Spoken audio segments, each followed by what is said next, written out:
ổn anh thấy cái nó cứ xong nhẹ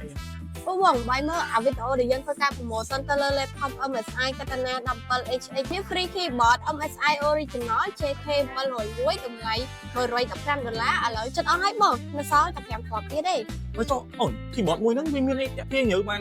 nhiều nó nhiều tinh cái lừa promotion MSI Katana tầm lấy $120ហ្នឹងហើយ free keyboard ហ្នឹងចឹង តោះឥឡូវបើសិនជាបងចង់ដឹងយើងទៅ unboxing ទាំងអស់គ្នា ok tao sáng thế nó còn từ cái với cháu biết có biết lâu thế này មែនហ្នឹងបង sáng rồi mẹ rắm tha bia có ô khăn mình tên món này viên cũng viên ít đâu em mình tên wow bỏ hòm đi thoải tiệt ហ្នឹងហើយបង mà អញ្ចឹងทีនេះពេលដែលយើងកាន់ទៅវាមានភាពធន់មាំ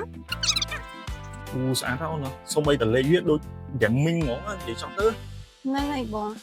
ចុះមកឥឡូវខ្ញុំមក detail អំពី key របស់យើងបន្តិចអញ្ចឹងពេលដែលខ្ញុំកាន់ទៅវាមានអារម្មណ៍ថាធន់ហាប់មែនតើហើយវាមានពណ៌ខ្មៅតែខ្មៅនេះគឺខ្មៅគ្រើមហ៎បងហើយវាមានឡាយពណ៌ក្រហមស្អាតមែនតើហើយដូចបងនិយាយចឹង key អក្សរ key នេះគឺវាជាប្រភេទ gaming ហើយវាមានភ្លើងរំលេចមកពីក្រុម key ដែលធ្វើឲ្យបងងាយស្រួលក្នុងការប្រើប្រាស់នៅពេលយប់ហើយបងមកស្ដាប់សំឡេងវាបន្តិចណា